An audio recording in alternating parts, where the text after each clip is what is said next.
Hello everyone, नमस्कार, good evening, welcome all of you. कुछ अंतराल के बाद आज की क्लास फिर से हम स्टार्ट कर रहे हैं। जैसा कि आप सभी जानते हैं कि इस क्लास में हम लोग मध्य प्रदेश लोक सेवा आयोग मुख्य परीक्षा उसका पेपर 3 है और पेपर 3 का है पार्ट ए, यूनिट है फर्स्ट, उसे कंप्लीट कर रहे हैं। एक बार मैं दोहरा देता हूं कि हम इसमें कौन कौन से जो टॉपिक हैं वो कवर कर चुके हैं, जिससे आपके लिए आसानी हो जाएगी, पता चलेगा कि हम कहाँ चल रहे हैं और कहाँ आप जिनका छूट गया है वो हमसे कनेक्ट कर सकते हैं। देखिए, ये है पेपर 3 पार्ट ए, उसकी पहली यूनिट का सिलेबस। भारतीय अर्थव्यवस्था की प्रमुख विशेषताएं ये हम कंप्लीट कर चुके हैं। विकसित भारत 2047 से जुड़े हुए जितने भी एस्पेक्ट हैं ये हम कंप्लीट कर चुके हैं। कृषि, उद्योग और सेवा क्षेत्र का जो क्षेत्रीय योगदान है ये पूरा हो गया है। राष्ट्रीय आय की विभिन्न अवधारणाएं, प्रमुख फसलें, फसल पैटर्न, इससे संबंधित जितने टॉपिक होते हैं वो सब हो चुके हैं। इसी में चुनौतियां, मौसम पर निर्भरता, है ना, ये कुछ टॉपिक है। किसान संकट आधा हो गया है, आधा छूट गया है। सरकारी पहल के रूप में पीएम किसान ये हम पूरा कर चुके हैं। आज हम पढ़ेंगे इसमें एनएमएसए और उसके बाद फिर इससे संबंधित अन्य योजनाएं धीरे धीरे करते हुए ऐसे करके ये कंप्लीट कर लेंगे। ठीक है। एनएमएसए, राष्ट्रीय सतत कृषि मिशन। ठीक है। तो राष्ट्रीय सतत कृषि मिशन ये चर्चा में आया, ये उधमपुर जिला, है ना, यहाँ का एक गांव है रिट्टी गांव। तो उसे इस मिशन के तहत गोद लिया गया, ऐसा गोद लेने वाली एक पहली पंचायत बनी। तो थोड़ा सा लाइमलाइट में आ गया, न्यूज में आ गया कि आखिर ये है क्या। ठीक है। तो प्रश्न यही उठता है कि व्हाट इज एनएमएसए, है ना। तो ये जलवायु परिवर्तन पर राष्ट्रीय कार्य योजना है एक प्रकार से। उसके अंतर्गत जो प्रमुख मिशन चलाए गए उन मिशनों में से एक है। यानी कृषि पद्धतियों में बदलाव भी जलवायु परिवर्तन के प्रभावों को कम करने में महत्वपूर्ण भूमिका निभाता है। यह मिशन कृषि पद्धतियों में व्यापक सुधार करने का प्रयास करता है, जिससे कि राष्ट्रीय स्तर पर निर्धारित योगदान और जो नेशनल डेवलपमेंट काउंसिल या एनडीसी के जो वांछित उद्देश्य हैं उनको प्राप्त किया जा सके, उससे संबंधित ये होता है।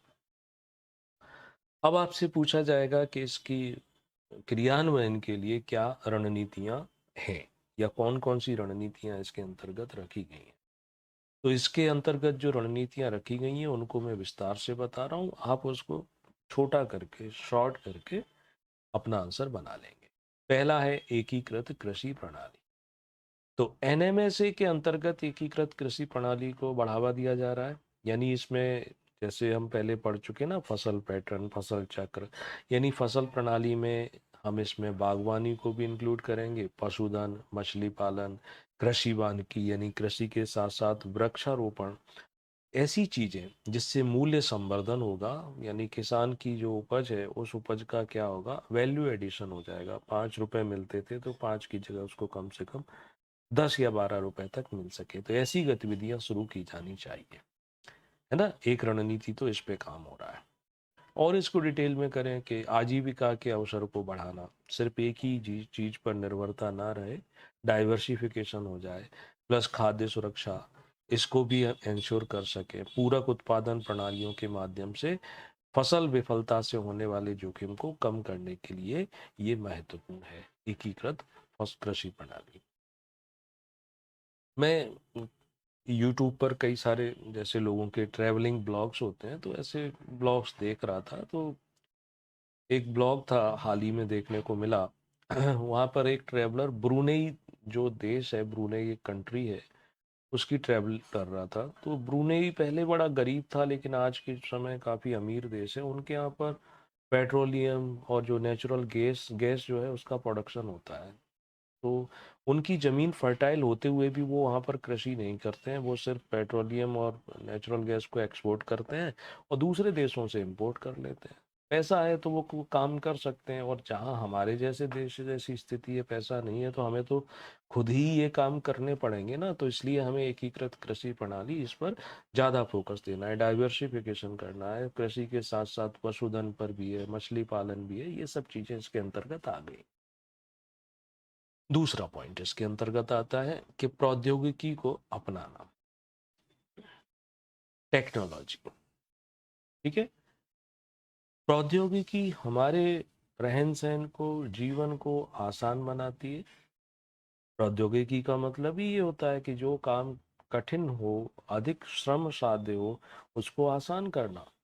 तो ये संसाधन संरक्षण प्रौद्योगिकियों को लोकप्रिय बनाकर और ऐसे तरीकों को लागू करके अपने उद्देश्यों को प्राप्त करना चाहते हैं जो चरम जलवायु घटनाओं या आपदाओं जैसे लंबे समय तक सूखा, बाढ़ आदि के समय समन प्रयासों का समर्थन करेंगे।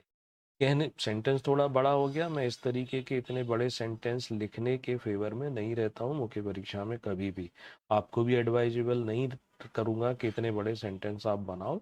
मैं बल्कि इसमें कॉपी चेक करता हूँ तो यहाँ पर क्वेश्चन मार्क बना देता हूँ। ठीक है, तो यहाँ आप भी इस गलती से बचेंगे।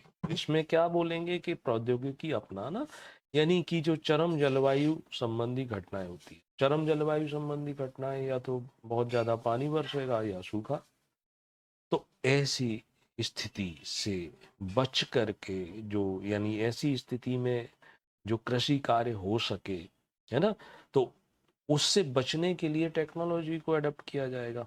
समन का मतलब ही होता है उस आपदा को कम करना, उसके प्रकोप को कम करना।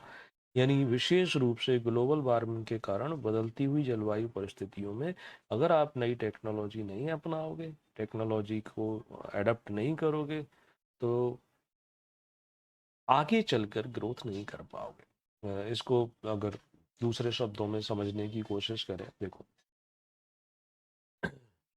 कि कुछ उपज होती हैं जिनके लिए एक सर्टेन ऑप्टिमम टेम्परेचर चाहिए। मान लो उन्हें ना तो ज़्यादा धूप चाहिए, ना ज़्यादा उन्हें सर्दी चाहिए, है ना, तो उसके लिए पॉली हाउस बना करके कृषि की जाती है। इवन वहाँ पर टेम्परेचर को कंट्रोल करने के लिए भी एसी लगा दिए जाते हैं, जैसे कि अंगूर की खेती हो गई। तो ये सब कैसे पॉसिबल हो पा रहा है? Due to adaptation of technology. Technology Bharat में लार्ज स्केल पर किसानों के द्वारा अपनाना महंगी है। सबसे पहली तो महंगी होती है, और दूसरा क्या हो जाता है कि उसको एडप्ट करने के लिए नॉलेज। तो इसकी अपनी हानि हानि या नुकसान भी लिखेंगे, लेकिन यहाँ चूंकि हम उसमें जो उसकी स्ट्रेटजी है वो बता रहे हैं, 6-7 स्ट्रेटजी है। तीसरा आता है, तीसरे पॉइंट पर, जल संसाधन प्रबंधन। जल संसाधन प्रबंधन, तो इसके अंतर्गत ये है कि देखो, कृषि है, उसके लिए स्वाभाविक है सिंचाई की आवश्यकता पड़ेगी। तो जो भी उपलब्ध जल संसाधन है उनका हमें मैनेजमेंट करना है, और मैनेजमेंट कैसा? इफेक्टिव, प्रभावी प्रबंधन करना है। और जिससे क्या होगा कि जल उपयोग की दक्षता को बढ़ाने पर ध्यान केंद्रित करेंगे। बारिश होती है काफ़ी, 24 घंटे में ही कई इंच बारिश हो जाती है, तो वो पानी तेजी से गिरा और बह करके नालों के माध्यम से, नदी के माध्यम से चला गया, उससे रिचार्ज नहीं कर पाए। लेकिन अगर यही पानी को हम तालाब में सहेज लेते, मान लो किसी का एक बड़ा सा फार्म हाउस होता, तो बड़ा फार्म हाउस होता, उसका जो स्लोप था उस स्लोप के अकॉर्डिंग वो वहाँ पर क्या करते, जगह जगह तालाब बना देते, तो वही पानी उसमें स्टोर हो जाता। अब तालाब स्टोर भी हो जाता, रिचार्ज भी कर पाता, प्लस जैसे मॉनसून समाप्त होता तो वेपोरेशन, तो उस पर ऊपर सोलर पैनल लगा करके उसके इवेपोरेशन के प्रोसेस को भी कम कर सकते थे। भारत में कई स्थानों पर ये काम किए भी जा रहे हैं, है ना। तो ये दक्षता बढ़ाने, उसके प्रभावी प्रबंधन से संबंधित चीजें हो जाती हैं। तो इसे मांग और आपूर्ति पक्ष प्रबंधन समाधानों के साथ साथ प्रौद्योगिकी के अनुप्रयोग के माध्यम से प्राप्त किया जा सकता है। यानी यहाँ पर भी टेक्नोलॉजी का यूज करेंगे कि सिंचाई अगर आप ट्यूबवेल से करते हैं, उसकी जगह स्प्रिंकलर सिस्टम अपना लो, इसकी जगह ड्रिप सिस्टम अपना लो, तो पानी जो है कम लगेगा, और पौधे को इफेक्टिवली प्राप्त होगा। ठीक है, नेक्स्ट अगला पॉइंट आता है, अगली रणनीति है कि कृषि संबंधी पद्धतियां। तो इसमें क्या किया जा रहा है एनएमएसए में कि उच्च कृषि उत्पादकता के लिए कि ज़्यादा प्रोडक्टिविटी ज़्यादा हो, हाई प्रोडक्टिविटी हो, तो इसके लिए हमें हाई यानी कि एडवांस लेवल के कृषि सिस्टम अपनाने पड़ेंगे, उनको प्रमोट करने की आवश्यकता है। जैसे मिट्टी का परीक्षण करो, उसमें कौन से पोषक तत्वों की कमी है और कौन से पोषक तत्वों की अधिकता है, जिसकी कमी है उसकी पूर्ति करो, या जो पोषक तत्व पाए जाते हैं उसके अनुसार उसमें कृषि कार्य किया जाए, उसका उपचार किया जाए, है ना। बढ़ी हुई जल धारण क्षमता यानी कि देखो काली मिट्टी जो रहती है उसकी वाटर होल्डिंग कैपेसिटी यानी पानी को अपने अंदर समाहित करने की क्षमता ज्यादा होती है, तो उस हिसाब से भी काम किया जा सकता है। रसायनों का विवेकपूर्ण प्रयोग करें, यानी जो फर्टिलाइजर्स हैं उनका अंधाधुंध प्रयोग करने के स्थान पर आवश्यकता अनुरूप, है ना, मृदा कार्बन भंडारण। इससे क्या होता है कि अपने आप से मिट्टी की जो स्थिति है वो सुधरती है। तो कृषि संबंधी इन पद्धतियों में इसको हम ले सकते हैं। नेक्स्ट अगला इसमें रणनीति ये है कि डेटाबेस तैयार करना। तो डेटाबेस बहुत महत्वपूर्ण रोल निभाता है हर सेक्टर में, चाहे बीमारियों का इलाज किया जाना हो, चाहे ट्रैफिक मैनेजमेंट किया जाना हो, चाहे दुकान खोलनी हो, चाहे बड़े बड़े मॉल या कुछ भी करना हो। वैसे ही भूमि के उपयोग संबंध में भी डेटाबेस का अहम रोल होता है।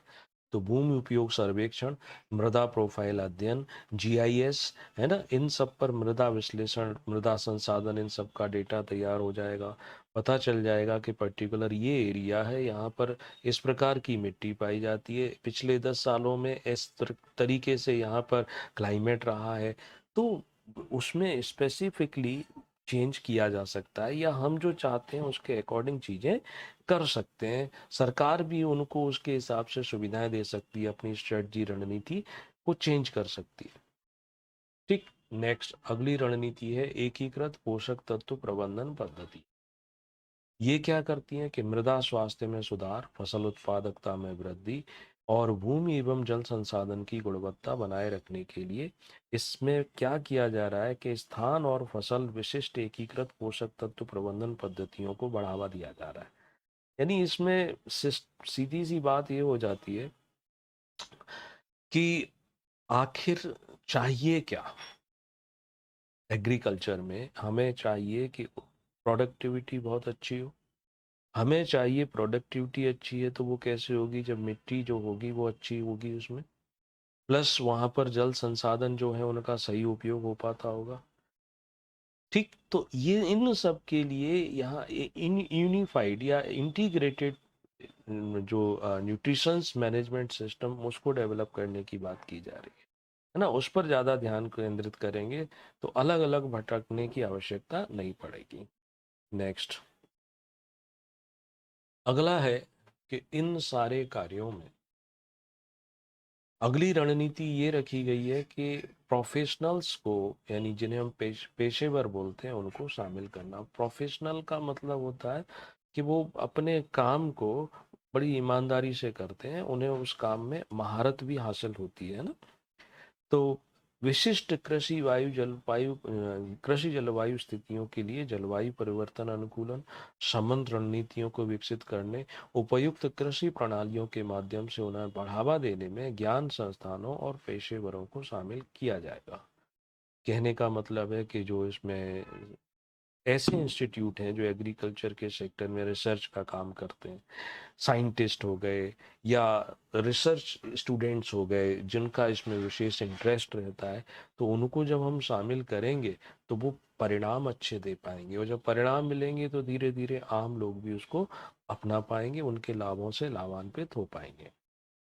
ठीक, लास्ट में आता है हस्तक्षेप। तो हस्तक्षेप से मतलब ये हो जाता है कि वो एरिया जो अभी तक इससे छूटा हुआ है उन लाभों से, जो लाभ उसे नहीं मिल पा रहे हैं, वंचित क्षेत्र में अधिक पहुंच के साथ वर्षा आधारित प्रौद्योगिकी का प्रसार करने की आवश्यकता है ना। राष्ट्रीय खाद्य सुरक्षा मिशन हो गया, राष्ट्रीय कृषि विस्तार प्रौद्योगिकी मिशन हो गया, इन सब योजनाओं के साथ कोऑर्डिनेट करने की कोशिश की जाएगी। और इसके लिए सरकार अपना हस्तक्षेप भी करेगी। तो इसमें से एक दो स्ट्रेटजी भूल जाओ तो छोड़ सकते हो, है ना।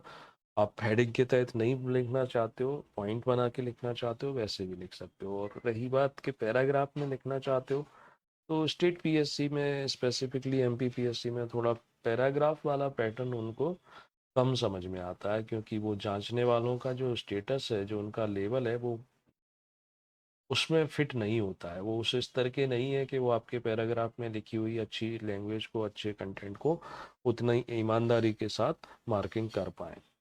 थोड़े यहाँ पे लोग लकीर के फकीर टाइप के ज़्यादा रहते हैं कई, है ना। नेक्स्ट है कि एनएमएसए के जो पूछे जाएं कि प्रमुख कार्यक्रम क्या है, तो इसके अंतर्गत 4 प्रमुख कार्यक्रम चलाए जा रहे हैं। उन चारों को शॉर्ट में बता देता हूँ। पहला है वर्षा आधारित क्षेत्र विकास। ठीक, तो ये कार्यक्रम क्या है शॉर्ट में, कृषि प्रणालियों के साथ साथ प्राकृतिक संसाधनों के विकास और संरक्षण के लिए क्षेत्र आधारित दृष्टिकोण विकसित करता है। यानी वर्षा जो है सभी जगह एक जैसी नहीं होती है, कम होती है, तो उस क्षेत्र विशेष के हिसाब से वो ये अपने एक व्यू को डेवलप करेंगे, उस हिसाब से संसाधनों को निकालेंगे। तो कृषि में चाहे वो फसल हो, मछली पालन हो, पशुधन हो, बागवानी हो, वानिकी हो, है ना, तो इन सब का एक क्या है, एक संयोजन बना करके इसमें अलग अलग प्रकार से राजस्व मिले। ठीक, तो इसके लिए हेल्थ सॉइल कार्ड हो गया, कृषि भूमि विकास के आधार पर मृदा में कौन कौन से पोषक तत्व हैं, किसकी कमी है ना, तो वो सब चीजें इसके अंतर्गत की जाती हैं। तो वर्षा आधारित के लिए जो एरिया चूज किया जाता है 100 हेक्टेयर या उससे अधिक क्षेत्रफल वाले के लिए एक क्लस्टर के रूप में उसे देखा जाता है, और फिर उस हिसाब से योजनाएं बनाई जाती हैं। तो इसके लिए नए संपत्ति संसाधन, है ना, वो सब चीजें इसके अंतर्गत देखी जाती है। तो एक कार्यक्रम इस योजना के तहत ये संचालित है। दूसरा, खेत पर जल प्रबंधन। तो इसका प्राइमरी ऑब्जेक्ट क्या है, इसका प्राथमिक ध्यान है कि उन्नत कृषि जल संरक्षण उपकरणों प्रौद्योगिकियों को बढ़ावा देकर जल का इष्टतम उपयोग करना। तो सिंपल सी बात है कि जितना भी पानी उपलब्ध है उसका कितना अच्छे से अच्छे ढंग से, इष्टतम का मतलब ही होता है ऑप्टिमम बेस्ट, यानी सबसे अच्छे तरीके से उपयोग करना। तो वर्षा जल के कुशल संचयन और प्रबंधन पर इसमें जोर दिया जाता है। इसके अब इसी में जैसे अलग अलग कार्यक्रम जो सरकार के चलते हैं, चाहे वो मनरेगा हो या अन्य कोई योजना हो, तो उसको आपस में जोड़ दिया जाता है। अब मनरेगा के अंतर्गत जैसे 100 दिन के रोजगार की बात की जाती है ना, तो इसी में अब तालाब खुदवाने पर भी खर्च किया जा सकता है। तालाब खुदवाए जाएंगे तो वो जल को सहेजने से संबंधित ही ये कार्यक्रम है। तीसरा कार्यक्रम है मृदा स्वास्थ्य प्रबंधन। तो मृदा स्वास्थ्य प्रबंधन में ये ध्यान दिया जा रहा है कि टिकाऊ, टिकाऊ का मतलब है लास्ट लॉन्ग, यानी स्थायी रूप से, सिर्फ टेम्परेरी उस मिट्टी में पोषक तत्वों की पूर्ति नहीं, बल्कि स्थायी रूप से वहां पर उन जो पोषक तत्वों की कमी है उसे पूरा किया जाए, और जिस स्थान पर जिस प्रकार की मृदा और जो उस मृदा में जो पोषक तत्व हैं वैसी उसमें फसल की जा सके। तो इसके लिए ये कार्य किए जाते हैं। तो इसके लिए क्या किया जा रहा है, तो मृदा स्वास्थ्य यानी उसकी टेस्टिंग की जा रही है, उसके लिए मैपिंग की जा रही है। मैपिंग के हिसाब से, है ना, उसमें उर्वरकों का सही उपयोग क्या होगा, इसके लिए जीआईएस सिस्टम की हेल्प भी ली जा रही है, यानी टेक्नोलॉजी हो गई। सर्वे किया जा रहा है, तो डेटाबेस तैयार किया जा रहा है। राज्य सरकार, भारत सरकार के जो इंस्टीट्यूट हैं वो आपस में कोऑर्डिनेट कर रहे हैं, यानी समन्वय कर रहे हैं, है ना। जिसमें राष्ट्रीय जैविक खेती केंद्र हो गया, केंद्रीय उर्वरक गुणवत्ता नियंत्रण प्रशिक्षण संस्थान हो गया, ये सब मिलकर के इसमें काम कर रहे हैं। चौथा जो कार्यक्रम है उसका नाम है जलवायु परिवर्तन और सतत कृषि, निगरानी, मॉडलिंग और नेटवर्किंग। तो जलवायु परिवर्तन पर ज्ञान, अपडेटेड जानकारी और उस जानकारी को फैलाना। वर्षा आधारित प्रौद्योगिकी का प्रसार, इसके लिए पायलट पायलट प्रोजेक्ट हो। पायलट का मतलब है एक शुरुआती, देखा जा रहा है कि यह कितनी सफल होती है, देन फिर बड़े एरिया पर इसको लागू करेंगे। तो पायलट ब्लॉक, ब्लॉक जनपद जिन्हें कहते हैं, तो उनको समर्थन प्रदान करना, है ना। तो ये कई सारी जो स्कीम चलाई जा रही हैं उनके तहत इसमें सम्मिलित उनको समन्वित करने की कोशिश की जा रही है। तो ये 4 कार्यक्रम जो हैं इसके तहत आ रहे हैं। ये जो योजना है, इस योजना का क्रियान्वयन करने का ढांचा क्या है?